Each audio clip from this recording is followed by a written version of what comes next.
Hello friends, ఎలా ఉన్నారు? మన దేశంలో బజాజ్ అనే పేరు వినగానే ఫస్ట్ గుర్తుకు వచ్చేది Pulsar, discover, Platina, Avengers bike కదా. బట్ ఫ్రెండ్స్, మీకు ఒక షాకింగ్ సీక్రెట్ ఏంటో తెలుసా? బజాజ్ వెనక 3 సూపర్ బైక్స్ కంపెనీస్ ఉన్నాయని ఎంతమందికి తెలుసు? అవేంటో ఈ వీడియోలో మాట్లాడుకుందాం. ఈ బజాజ్ కంపెనీ యొక్క బైక్స్ ఇంత పాపులర్ అయ్యాయి కదా, అండ్ ప్రపంచంలోనే సెకండ్ లార్జెస్ట్ 2 వీలర్ మ్యానుఫ్యాక్చరర్ గా ఈ కంపెనీ నిలబడ్డది. కానీ ఒకానొక టైంలో ఈ బజాజ్ కంపెనీకి ఈ 2 వీలర్ వెహికల్స్ ని అమ్మడానికి లైసెన్సే ఇవ్వలేదు. మరొక విషయం ఏంటంటే, కొన్ని దశాబ్దాలుగా బజాజ్ కి చెందిన పల్సర్ అండ్ చేతక్ బైక్స్ తో మన ప్రపంచాన్ని ఏలుతున్న ఈ బజాజ్ కంపెనీ ఒకానొక సమయంలో దివాలా తీసే స్థితికి వెళ్ళింది. మరి అలాంటి ఆ టైంలో ఈ బజాజ్ కంపెనీ ఎటువంటి డెసిషన్స్ ని తీసుకుంది అండ్ వీళ్ళు యూజ్ చేసిన బిజినెస్ స్ట్రాటజీస్ తో పాటు పార్ట్నర్షిప్స్ ఏంటో కూడా మాట్లాడుకుందాం. ఈ వీడియో అయితే చాలా ఇంట్రెస్టింగ్ గా ఉంటుంది, ఎక్కడ స్కిప్ చేయకుండా చూడండి. ఈ చేతక్ బండి ఎంత ఫేమస్ అయింది అంటే, ఒకానొక టైంలో ఈ చేతక్ బైక్ ని కొనడానికి వెయిటింగ్ పీరియడ్ అనేది 10 years ఉండేది. అయినప్పటికీ చాలా మంది వెయిట్ చేసేవారు. ఫస్ట్ అసలు ఈ బజాజ్ కంపెనీ ఎలా స్టార్ట్ అయిందో తెలుసా? 1905 లో మన ఇండియాలో ఒక చిన్న కాటన్ బిజినెస్ గా స్టార్ట్ అయింది. 1905 లో బాజ్రాజ్ బజాజ్ అనే వ్యక్తి ఈ కాటన్ ట్రేడ్ బిజినెస్ ని స్టార్ట్ చేశారు. అండ్ తన ఒక బిజినెస్ మ్యాన్ మాత్రమే కాదు, ఒక ఫ్రీడమ్ ఫైటర్ కూడా. గాంధీజీ గారితో ఫ్రీడమ్ ఫైట్ లో కూడా పాల్గొన్నారు. మరి ఈ బిజినెస్ ని ఎవరు చూసుకున్నారో తెలుసా? తన గ్రాండ్ సన్ అయిన జమన్ లాల్ బజాజ్. జమన్ లాల్ బజాజ్ మాత్రం కేవలం ఒక ఆర్డినరీ బిజినెస్ మ్యాన్ కాదు. ఇది ఎందుకు చెప్తున్నానంటే, బ్రిటిషర్స్ మన దేశాన్ని మొత్తాన్ని దోచుకున్న టైంలో కూడా స్వదేశీ మూవ్మెంట్ లో భాగంగా ఈ జమన్ లాల్ బజాజ్ గారు నెమ్మదిగా ఒక స్వదేశీ ఎంపైర్ ని బిల్డ్ చేశారు. మన దేశానికి ఇండిపెండెన్స్ రాకముందు ఈ జమన్ లాల్ బజాజ్ గారు చాలా స్ట్రగుల్స్ ని ఫేస్ చేశారు. ఇలా ఎన్ని స్ట్రగుల్స్ ని ఫేస్ చేసినా కూడా తన బిజినెస్ ని మాత్రం ఎక్కడ ఆపలేదు. 1905 లో ఒక చిన్న కాటన్ బిజినెస్ గా స్టార్ట్ అయింది. 1920s లో వీళ్ళ బిజినెస్ ని ఎక్స్పాండ్ చేయడం కోసం ఒక ప్రైవేట్ లిమిటెడ్ కంపెనీగా ఏర్పరచుకొని 1926 లో వీళ్ళ బిజినెస్ ని మల్టీ సెక్టర్ గా డైవర్సిఫై చేసుకొని ఇలా మల్టిపుల్ సెక్టార్స్ గా ఎదిగారు. కానీ 1942 లో అనుకోని సంఘటన జరిగింది. జమన్ లాల్ గారు చనిపోయారు. తర్వాత ఈ జమన్ లాల్ గారి రెస్పాన్సిబిలిటీస్ అన్ని తన కొడుకైన కమల్ నాయన్ బజాజ్ గారు తీసుకున్నారు. ఇలా మన దేశాన్ని బ్రిటిషర్స్ రూల్ చేస్తున్న సమయంలో ఎన్ని స్ట్రగుల్స్ ని ఫేస్ చేస్తున్నా కూడా వీళ్ళ బిజినెస్ ని ఎక్కడ ఆపలేదు. 1945 నవంబర్ 29 అది ఒక హిస్టారికల్ డే అని చెప్పొచ్చు. మన దేశంలో ఇండిపెండెన్స్ స్ట్రగుల్ పీక్ టైమ్ లో ఉన్నప్పుడు ఈ కమల్ నాయన్ బజాజ్ గారు బజాజ్ ఆటోని ఎస్టాబ్లిష్ చేశారు. అది కూడా బాజ్రాజ్ ట్రేడింగ్ కార్పొరేషన్ అనే పేరుతో. మన దేశం అంతా ఇండిపెండెన్స్ కోసం రక్తం చెందిస్తూ ఉంటుంటే ఈ కమల్ నాయన్ గారు మన దేశం కోసం ఈ బజాజ్ కంపెనీని బిల్డ్ చేస్తూ ఉంటున్నారు. ఆ టైంలో కమల్ నాయన్ చాలా గవర్నమెంట్ ఆఫీసెస్ కి వెళ్లి తను వెహికల్స్ ని ఇంపోర్ట్ చేసుకుని మన దేశంలో అమ్ముదామని చాలా ట్రై చేశారు. కానీ ఏ బ్రిటిష్ ఆఫీసర్స్ మన దేశంలోకి ఒక వెహికల్ రావడానికి ఎవ్వరూ అంగీకరించలేదు. ఫైనల్ గా మన దేశానికి ఇండిపెండెన్స్ వచ్చిన తర్వాత మన దేశంలో ముఖ్యమైన క్రైసిస్ ఏదైనా ఉంది అంటే ట్రాన్స్పోర్ట్ అని మన ఇండియన్ గవర్నమెంట్ గుర్తించి ఈ కమల్ నాయన్ గారికి ఏదైతే ఆటో బిజినెస్ చేద్దామని అనుకున్నారో దానికి ఫైనల్ పర్మిషన్స్ అనేది ఇచ్చారు. తను ఇంపోర్ట్ చేసుకుందాం అనుకున్న 2 వీలర్ అనేది ఇటలీకి చెందిన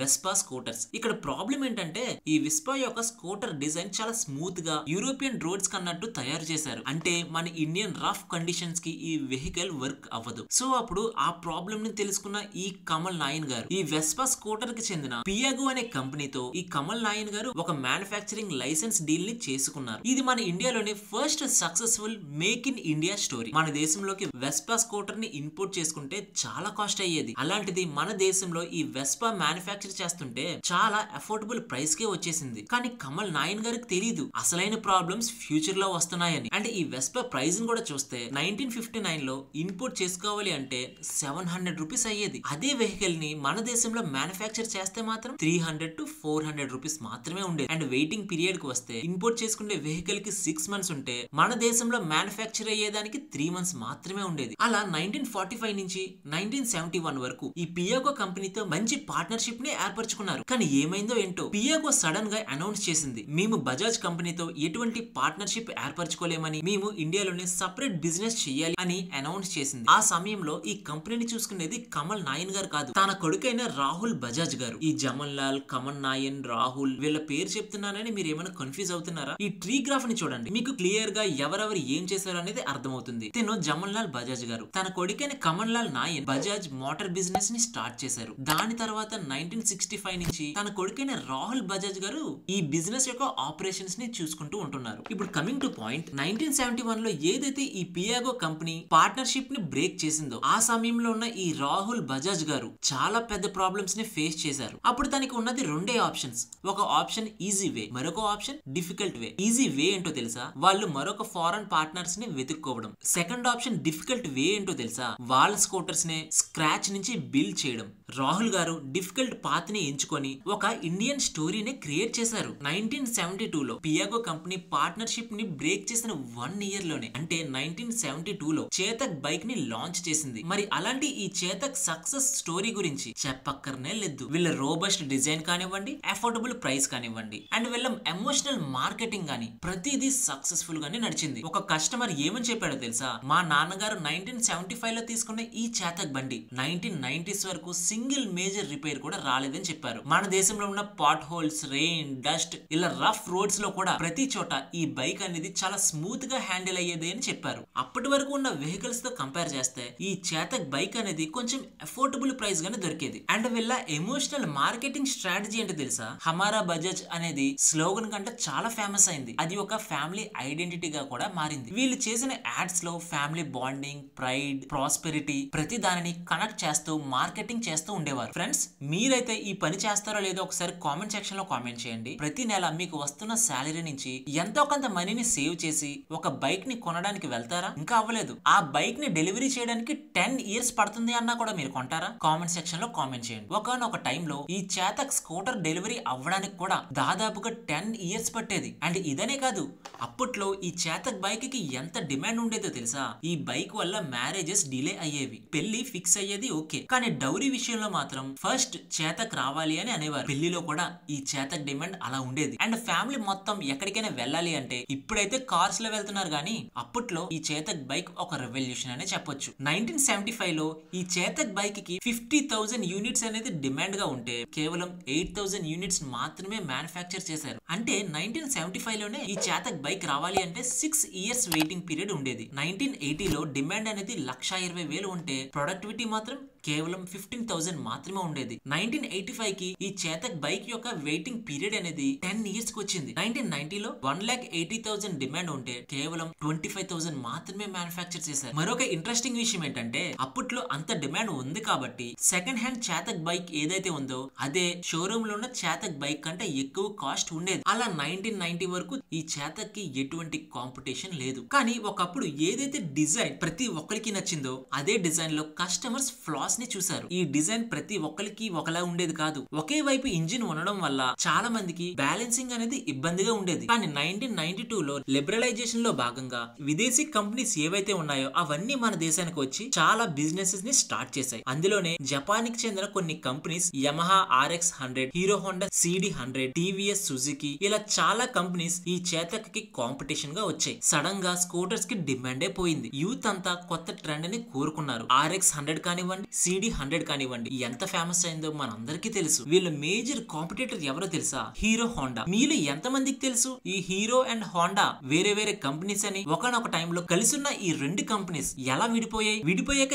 ఎవరు గెలిచారు అనేది మీకు ఎవరికైనా తెలుసా? ఈ వీడియోలో మేము డీటెయిల్డ్ గా ఎక్స్ప్లెయిన్ చేశాను. ఈ వీడియో యొక్క లింక్ అనేది డిస్క్రిప్షన్ అండ్ కామెంట్ సెక్షన్ లో పెడతాను, ఇంట్రెస్ట్ ఉన్న వాళ్ళు చూడండి. అలా 1992 లిబరలైజేషన్ తర్వాత ఈ చేతక్ యొక్క డిమాండ్ అనేది చాలా తగ్గిపోయింది. ఒకనొక టైంలో నెల మొత్తానికి ఎంత అయితే సేల్స్ చేసేవారో అన్ని యూనిట్స్ సంవత్సరానికి కూడా అమ్మలేకపోయారు. 1990 నుంచి 1995 వరకు నెలకి 25,000 యూనిట్స్ ని అమ్ముతూ ఉంటే 1996 నుంచి 2000 వరకు నెలకి 18,000 యూనిట్స్ ని అమ్ముతూ ఉన్నారు. అంటే ఒకప్పుడు 65% నుంచి 2000 నాటికి 45% కి మార్కెట్ షేర్ దిగిపోయింది. అండ్ 2001 నుంచి 2005 వరకు కేవలం నెలకి 8,000 యూనిట్స్ మాత్రమే అమ్మేవారు. అండ్ ఈ సేల్స్ తో ఈ కంపెనీ చాలా నష్టాలకే వెళ్ళింది. ఫైనల్ గా 2001 లో ఈ చేతక్ యొక్క మ్యానుఫ్యాక్చరింగ్ ని క్లోజ్ చేసేశారు. ఇన్ఫాక్ట్ ఈ కంపెనీ దివాలా తీసే స్థితికి వెళ్ళిందని చెప్పుకోవచ్చు. మరి అలాంటి ఈ కంపెనీ ఆ సమయంలో ఎలా నిలబడ్డది? వీళ్ళ తీసుకున్న స్ట్రాటజిక్ పార్ట్నర్షిప్స్ ఏంటో కూడా మాట్లాడుకుందాం రండి. 1984 లోనే ఈ రాజీవ్ బజాజ్ గారు కొంచెం ముందుగా ఆలోచించి నెక్స్ట్ జనరేషన్ స్కూటర్స్ లో కాదు బైక్స్ లో వస్తుంది అని ముందుగానే గ్రహించి అప్పటి వరకు వాళ్ళకి బైక్స్ ఎలా మ్యానుఫ్యాక్చర్ చేయాలో తెలియదు. ఆ టైంలో జపనీస్ జైంట్ అయిన కవాసాకి కంపెనీతో పార్ట్నర్షిప్ ని ఏర్పరచుకొని ఒక బైక్ ని ఇంట్రడ్యూస్ చేశారు. వాళ్ళది సింపుల్ స్ట్రాటజీ. జపనీస్ టెక్నాలజీతో ఇండియన్ మ్యానుఫ్యాక్చరింగ్ తో తక్కువ కాస్ట్ తో బజాజ్ బాక్సర్, క్యాలిబర్, విండ్ 125 తో ఎక్స్ట్రాడినరీ బైక్స్ ని లాంచ్ చేశారు. అది కూడా ఎంత సక్సెస్ అయ్యాయో చెప్పక్కర్నే లేదు. అయినప్పటికీ ఈ చేతక్ యొక్క సేల్స్ పడిపోవడం, ఈ బాక్సర్, క్యాలిబర్, విండ్ 125 ఈ బైక్స్ తో బజాజ్ కంపెనీ ముందుకు వెళ్ళలేకపోయింది. అటువంటి సమయంలో ఒక్క బైక్ వచ్చింది. నవంబర్ 24, 2001 మన దేశంలో ఉన్న ప్రతి యూత్ కి నచ్చే బైక్, అదే పల్సర్. ఈ పల్సర్ బైక్ ని తీసుకురావడం కోసం మార్కెట్ ని డీప్ రీసెర్చ్ చేసిన తర్వాత వీళ్ళకి తెలిసింది ఏంటంటే అప్పటి వరకు మన దేశంలో కేవలం 100cc బైక్స్ తో ఫ్యూయల్ ఎఫిషియన్సీ బైక్స్ ఉన్నాయని తెలుసుకున్నారు. ప్రీమియం బైక్స్ కి వెళ్ళాలి అంటే 350+ బైక్స్ మాత్రమే ఉన్నాయని గ్రహించి 100cc బైక్స్ ఏమో మన యూత్ కి బోర్ కొట్టింది. 350cc బైక్స్ ఏమో మన ఇండియన్ మిడిల్ క్లాస్ పీపుల్స్ కి రీచ్ అవ్వదు. మరి అలాంటిది మార్కెట్ లో గ్యాప్ క్లియర్ గా కనిపించింది. ప్రీమియం అఫోర్డబుల్ పర్ఫార్మెన్స్ బైక్ ని లాంచ్ చేయాలి అని. ఆ టైంలో టోక్యోకి చెందిన ఒక కంపెనీతో R&D కొలాబరేట్ అవ్వి 5 years రీసెర్చ్ అండ్ డెవలప్మెంట్ చేసి గ్లోబల్ ట్రెండ్స్ ని తెలుసుకుంటూ ఇండియన్స్ యొక్క యూత్ సైకాలజీస్ ని అర్థం చేసుకుంటూ బైక్ ని తీసుకొచ్చారు. అదే Bajaj Pulsar 150cc and 180cc. And వీళ్ళు ఈ బైక్ లో చేతక్ లాగే మంచి మార్కెటింగ్ ని చేశారు. ఈ పల్సర్ ఎంత సక్సెస్ అయిందో చిన్న డేటాతో చూద్దాం. ఇది 2001 లో స్టార్ట్ అయింది కదా. ఈ బైక్ ని లాంచ్ చేసిన తర్వాత ఫస్ట్ 1 కోటి పల్సర్ బైక్స్ ని అమ్మడానికి 17 years పడితే సెకండ్ 1 crore సేల్స్ ని చేయడానికి కేవలం 6 years మాత్రమే పట్టింది. అంటే కేవలం 24 years 2001 నుంచి 2024 వరకు వీళ్ళు 2 crores పైగా యూనిట్స్ ని అమ్మారు. అండ్ అమ్మడంతో పాటు వీళ్ళ గ్లోబల్ ప్రెజెన్స్ కూడా 50+ కంట్రీస్ తో ఉండేది. అండ్ ఇంకొక షాకింగ్ విషయం ఏంటో తెలుసా, బజాజ్ చేతక్ కేవలం 25 యూనిట్స్ మాత్రమే అమ్ముతే నెలకి పల్సర్ యొక్క పీక్ మంత్లీ సేల్స్ ఎంతో చెప్పండి. 2010 నుంచి 2012 వరకు ప్రతి మంత్ ఈ బజాజ్ కంపెనీ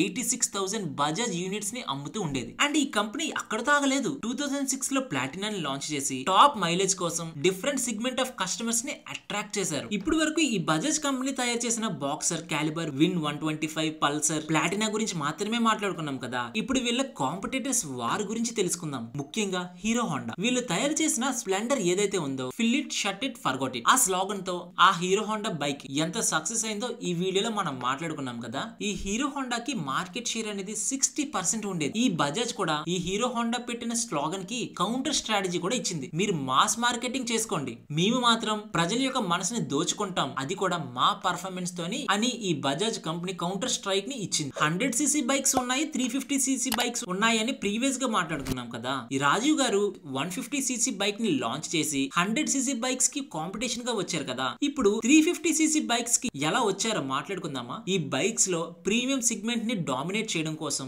రాయల్ ఎన్ఫీల్డ్ కి 350, 500cc బైక్స్ ఏవైతే ఉన్నాయో వాటికి పార్ట్నర్షిప్ గా 350cc బైక్స్ కోసం KTM తో పార్ట్నర్షిప్ ఏర్పరచుకున్నారు. 500+cc కోసం ట్రియంఫ్ కంపెనీతో పార్ట్నర్షిప్ ని ఏర్పరచుకున్నారు. వీళ్ళు తీసుకున్న డెసిషన్స్ ని డీకోడ్ చేద్దామా. ఫస్ట్ ఇది వీళ్ళ ఎమోషనల్ బ్రాండింగ్. కాంపిటీటర్స్ అందరూ మైలేజ్ స్పెసిఫికేషన్స్ ని ఫోకస్ చేస్తూ ఉంటే బజాజ్ మాత్రం ఎమోషన్స్ ని ఫోకస్ చేస్తూ ఉండేది. వాళ్ళ స్లోగన్ కూడా హమారా బజాజ్ అని ఉంటుంది. అప్పటి వరకు ఏదైతే hero Honda 100cc bike dominate చేస్తుందో దానికి కాంపిటీషన్ గా బజాజ్ పల్సర్ 150 ని లాంచ్ చేసింది. దీనిని బ్లూ ఓషన్ స్ట్రాటజీ అని చెప్తారు. అండ్ ఇంటర్నేషనల్ స్ట్రాటజిక్ పార్ట్నర్షిప్ ని ఏర్పరచుకొని లైక్ KTM తో స్పోర్ట్స్ పర్ఫార్మింగ్ బైక్స్ ని లాంచ్ చేసింది. ఇలా ఫస్ట్ జనరేషన్ నుంచి 4th జనరేషన్ వరకు జమల్ లాల్ బజాజ్ గారు ఒక విజన్ అండ్ వాల్యూస్ తో ఈ కంపెనీ ఫౌండేషన్ ని స్టార్ట్ చేస్తే, కమల్ నాయన్ బజాజ్ గారు మ్యానుఫ్యాక్చరింగ్ ని స్టార్ట్ చేశారు. రాహుల్ బజాజ్ గారు ఒక ఎమోషనల్ ఎంపైర్ ని స్టార్ట్ చేశారు, అదే చేతక్. అండ్ ఫైనల్ గా రాజీవ్ బజాజ్ గారు గ్లోబల్ లీడర్షిప్ గా ట్రాన్స్ఫార్మ్ అయ్యి ఇంటర్నేషనల్ కంపెనీస్ తో స్ట్రాటజిక్ పార్ట్నర్షిప్ ని ఏర్పరచుకొని గ్లోబల్ లోనే సెకండ్ లార్జెస్ట్ మ్యానుఫ్యాక్చరర్ గా అయ్యారు. ఇలా బజాజ్ కేవలం వెహికల్స్ ని మాత్రమే అమ్మేది కాదు,